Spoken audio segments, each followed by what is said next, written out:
Pernah nggak sih kamu bertanya-tanya, kenapa ya kita harus menderita? Pertanyaan ini kayaknya universal banget. Nah, ternyata rasa sakit itu bukan cuma sesuatu yang harus kita hindari loh. Yuk kita bedah bareng-bareng gimana sih para filsuf melihat penderitaan, dan yang lebih penting, gimana kita bisa nemuin kekuatan di dalamnya. Dostoyevsky, seorang novelis hebat, pernah bilang, orang yang benar-benar hebat pasti memiliki kesedihan yang besar di dunia. Tunggu, tunggu. Jadi, penderitaan itu bukan kutukan, tapi justru bisa jadi bahan bakar buat jadi luar biasa. Kok bisa gitu? Nah, ini yang mau kita cari tahu. Oke, sebelum kita ngomongin solusinya, kita harus kenalan dulu sama sumber masalahnya. Dan ternyata, sering banget akar penderitaan itu bukan dari luar, tapi justru dari kepala kita sendiri. Pikiran kita itu bisa jadi sahabat terbaik, tapi di saat yang sama bisa jadi penjara terburuk.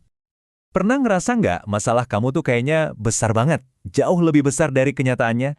Nah, dalam dunia psikologi itu ada istilahnya delusi. Ini bukan berarti rasa sakitmu itu bohong ya, sama sekali bukan. Tapi, otak kita tuh emang punya bakat super buat mendramatisir dan memelintir kenyataan. Biasanya ada dua jebakan pikiran yang paling umum. Yang pertama, kita mikir hidupku tuh selalu menderita. Seolah-olah nggak ada satupun momen bahagia. Padahal kan pasti ada ya kan? Nah yang kedua, dan ini jauh lebih bahaya, kita mulai percaya kalau penderitaan ini bikin kita jadi nggak berharga. Hati-hati, ini adalah bisikan delusi yang harus kita sadari dan kita lawan. Kalau tadi psikologi ngajak kita melihat ke dalam, filsafat barat justru punya pendekatan yang beda. Mereka ngajak kita buat bertarung. Buat mereka, penderitaan itu bukan tembok buntu, tapi lebih kayak gunung terjal yang harus kita daki, sebuah tantangan. Di sini ada dua aliran utama. Ada Schopenhauer yang bilang, udah deh kurangin aja keinginanmu, biar nggak sering-sering kecewa. Tapi di sisi lain ada Nietzsche yang datang dan teriak, jangan lari, hadapi penderitaan itu. Tempa dia sampai jadi sesuatu yang bermakna. Kamu tim yang mana nih? Kisah Sisyphus dari Albert Camus ini puncaknya. Coba bayangin, kamu dihukum mendorong batu raksasa ke atas bukit. Selamanya. Dan setiap kali sampai puncak, batunya jatuh lagi. Gila kan? Kelihatannya sia-sia banget.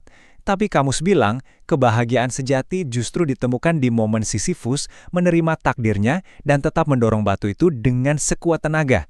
Itulah pemberontakan terhebat, menemukan makna di tengah perjuangan yang absurd.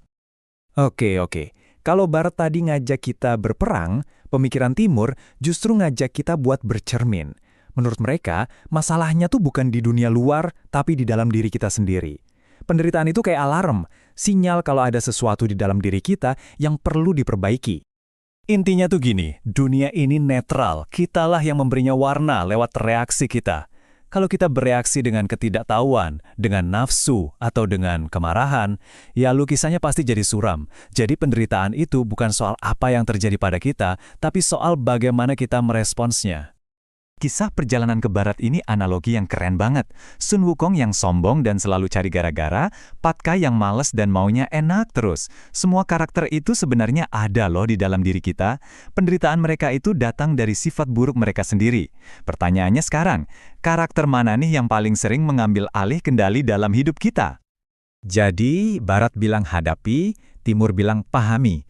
Kelihatannya beda arah ya, tapi sebenarnya benang merahnya sama. Ujung-ujungnya mereka berdua menunjuk pada satu kata sakti yang sama, makna. Baik dengan cara bertarung atau dengan cara bercermin, tujuannya cuma satu, memberi arti pada rasa sakit itu. Dan kita balik lagi ke Nietzsche. Bertahan hidup berarti menemukan makna dalam penderitaan. Perhatiin deh kata kerjanya, menemukan atau bahkan menciptakan. Artinya makna itu nggak datang gitu aja, nggak jatuh dari langit. Ia harus kita ciptakan, kita perjuangkan, kita gali dari dalam puing-puing rasa sakit. Nah, ini dia mungkin ide paling radikal dari semuanya. Siap? Penderitaan itu netral. Hah? Gimana maksudnya? Gini, hujan yang bikin rencana piknikmu gagal adalah hujan yang sama persis yang menyuburkan tanaman petani. Satu kejadian, dua makna. Yang membedakannya adalah cerita yang kita pilih. Apakah ini akhir dunia, atau ini kesempatan buat memulai sesuatu yang baru? Andalah penulis ceritanya. Jadi pada akhirnya, pertanyaan ini bukan buat para filsuf. Pertanyaan ini untuk kamu. Karena penderitaan itu pasti akan datang, nggak bisa dihindari.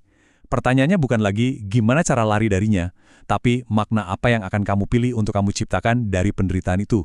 Cerita apa yang akan kamu tulis dari lukamu.